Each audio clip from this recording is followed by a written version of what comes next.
we've got a strong track record of developing young people.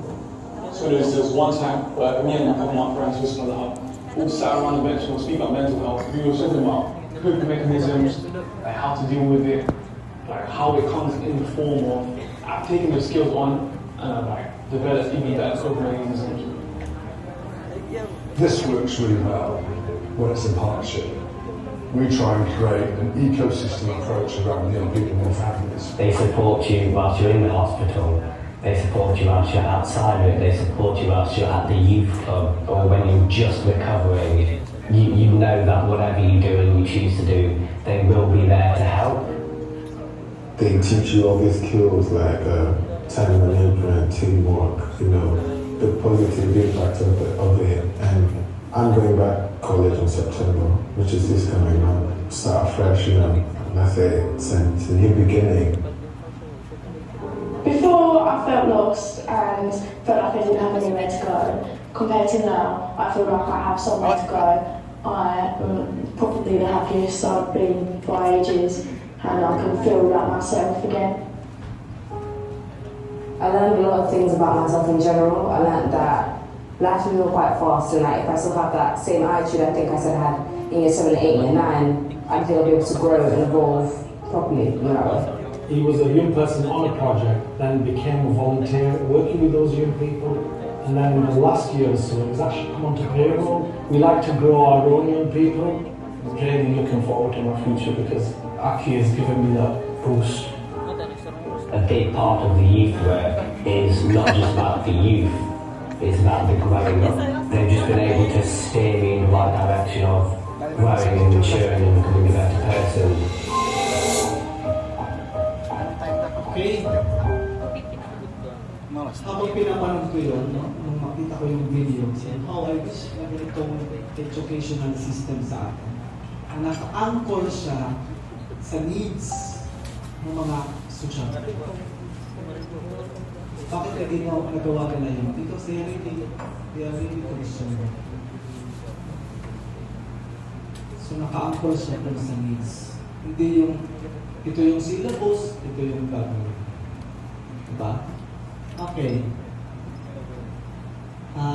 Doon na lang sa key takeaways kasi mag-skip tayo ng 2 slides. Sige pa. Yan. Dito na. Okay. Sorry na kasi mayroon akong skip. Pero iiwan ko po. You may share my slides with them. Kung gusto nila makuha. Kung may mga video pa po ako doon. So kasi kulang sa oras. So ito po yung I want you to remember. And not just remember. I challenge you to please try to start doing it today. And later on makikita mo kung ano klase ng authentic leader and effective member ka ng community. First, know yourself. Second, serve authentically. Third, balance your roles. Yung dapat, yung ganda. Huwag pong isugal yung sarili. Fourth, actually tayo. Yung video na to, ang video na nakuha ko, yung bata, na si Paglen sa nagsumura, tapos kumulong na. Yung iba, ay salamat, sobra yung sukli. Honest lang talaga siya. Live with purpose. I hope nilakuha kayo. And sana po hindi lang natuto. Sana po may na-realize. Para later, meron pong actualization. Meron pong gagawin. No? So, thank you. God bless. Ito, pinapahan po natin si Professor Joey B. Garcia of 49 for that enlightening discussion.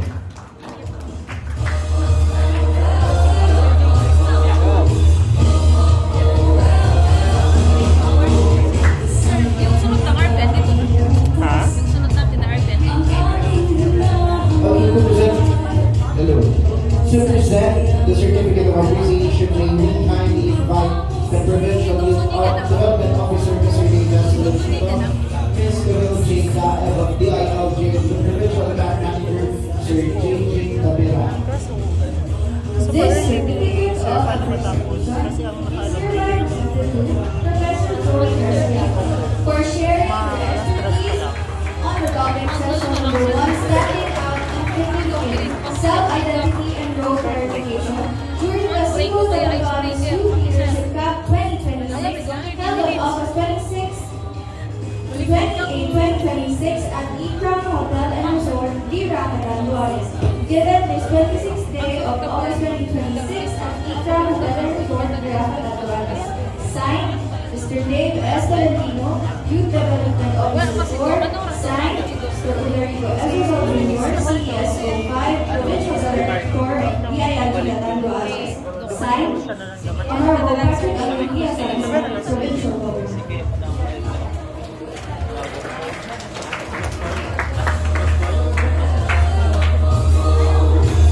Once again, thank you, Professor Joey B. Garciaga, for that thought-provoking session. A round of applause once again.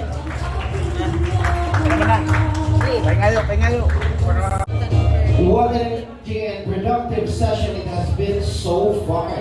We have sessions, we have our fun and exciting activities. Ang dami natin natutunan na share, na create ng sabay-sabay.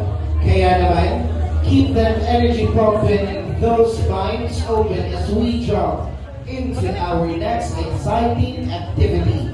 Let's go, partner! So here is what we are going to do next.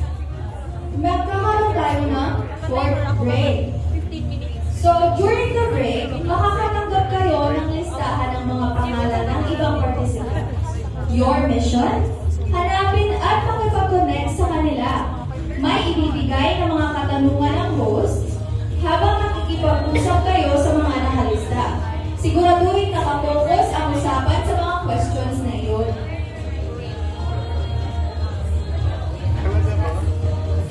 Okay, sa break na ito, meron lamang kayong 15 minutes para makilala ang mga taong nasa listahan at mag-usap tungkol sa given questions.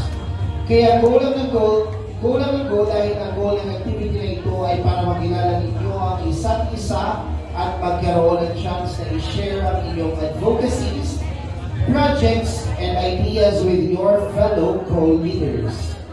Ayan, calling the attention of our facilitators, please give the organizers your team's list of names.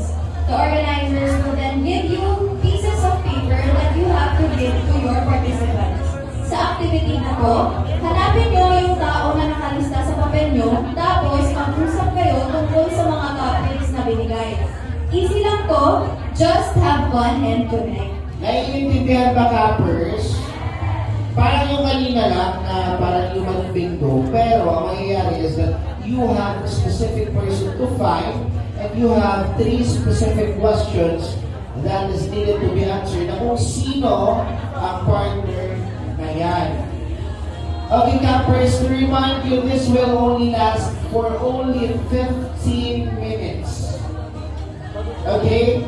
And we will start in 5, 4, 3, 2, and 1. Go. Find your partner.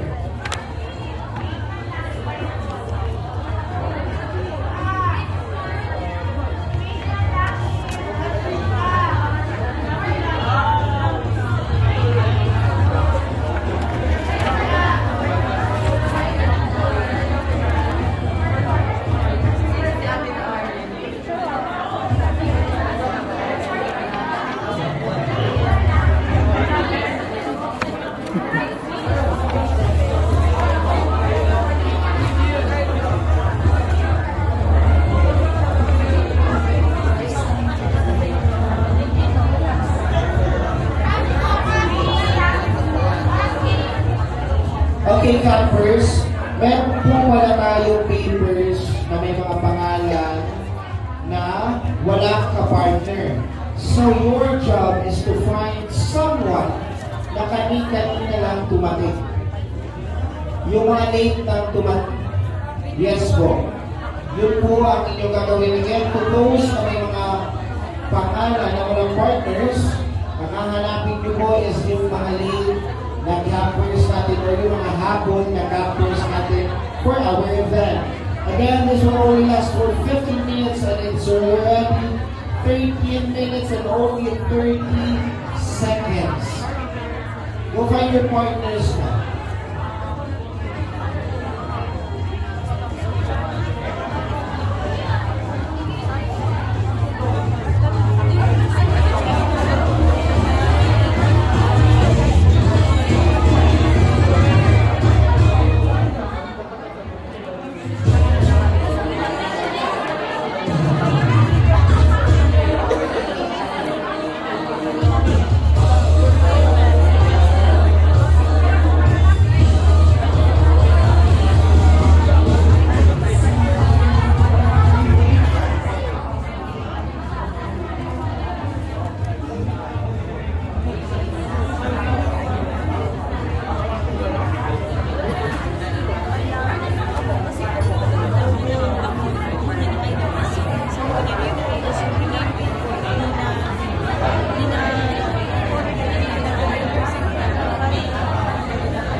Okay, campers.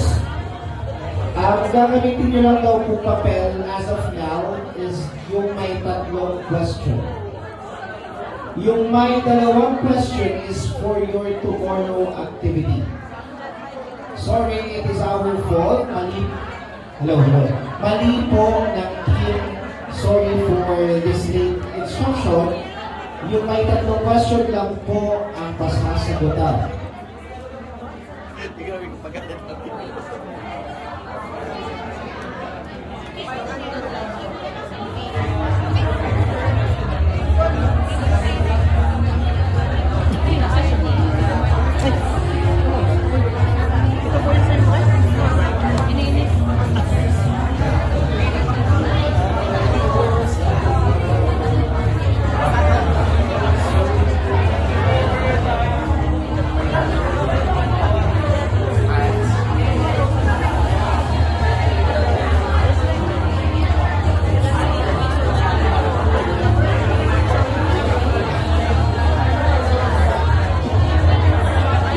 Campers only have 10 minutes and 40 seconds. Ito na ang chance ninyo para makipag-socialize, malaman kung ano ba ang gusto nyo malaman sa inyo co-camper. We have our questions here. The first question is, can you share a project, campaign, or initiative with part of that reflects your personal advocacy for your change in your community? The second question is, what inspired you to choose your current advocacy, and how do you envision turning it into sustainable action beyond its leadership? And lastly, we have the third question, which is, how do you involve other young people in your advocacy work, and what strategies have worked best? Ayan lamang inyong mga katanungan na kailangan ipasagot sa inyong partner. Ayan, busy sila.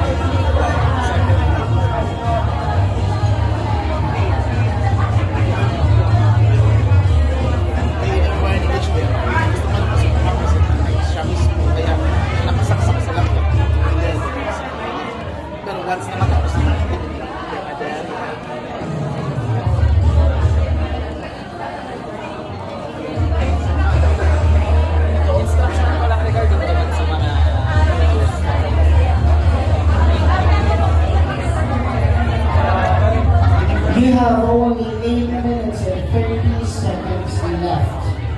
Yun lang po ang inyong natitirang oras para kumpletuhin ang inyong mga task or activity. Once again po, yung diba may dalawang hawak kayong papel, yung may 2 question po is for tomorrow. Yung may 3 tanong is for this day. Now also to our campers po, again, na walang mahanap or hindi mahanap ang kanilang partner, ang task nyo po ay hanapin ang ating mga other campers na kanina lang tumarin po. And also to clarify, with regards to our camper na nalilibal namin as late or kakaratingan ng camper is because we have been contacting those other campers po na dapat nasa lista or nasa waitlist pero we have no response wala kami response na nakuha kahapon, so we decided to contact other leaders, other youth leaders of Catanduanes na gustong sumali sa Seaball CYL sa 2026, kaya po sila ang nandito. Sana po nasagot ang inyong curiosity, nasagot ang inyong mga katanungan kung bakit po may mga pangabol tayong campers. Maraming salamat po.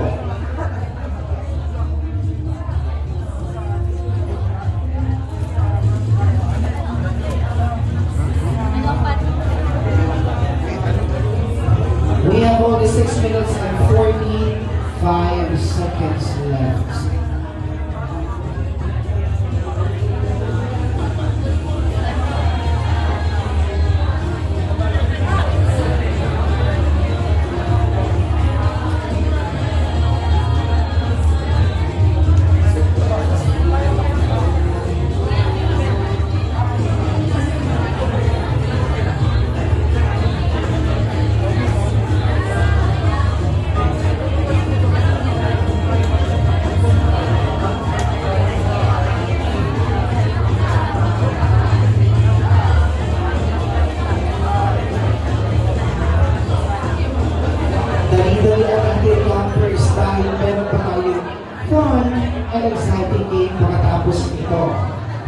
Which is, ano nga yun, sister? Ano ang gagawin natin after neto?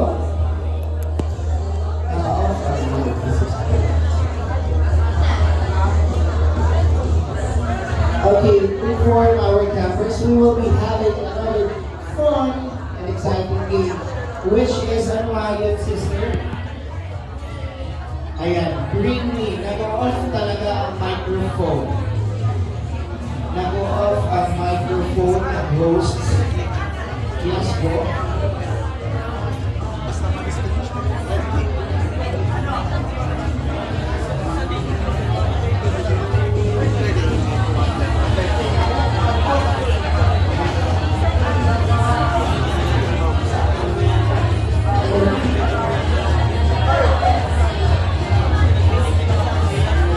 You have only 5 minutes left. And while also to our campers, kapag hindi po lang intindihan ang tanong, pwede po tayong mag-translate o magpatulong na maintindihan sa ating mga facilitators.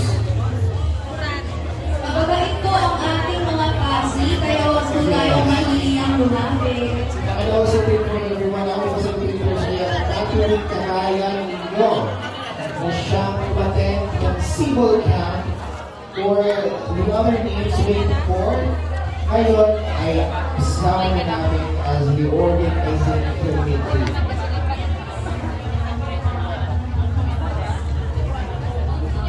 Last 4 minutes and 10 seconds.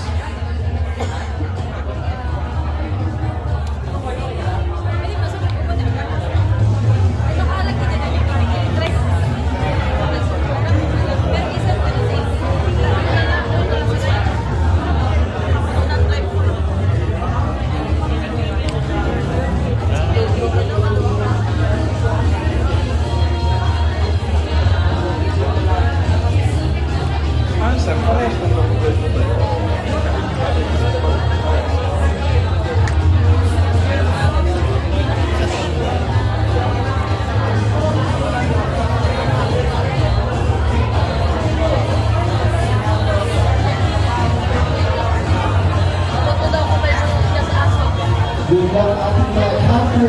isusulat ang inyong mga sagot sa tatlong katanungan.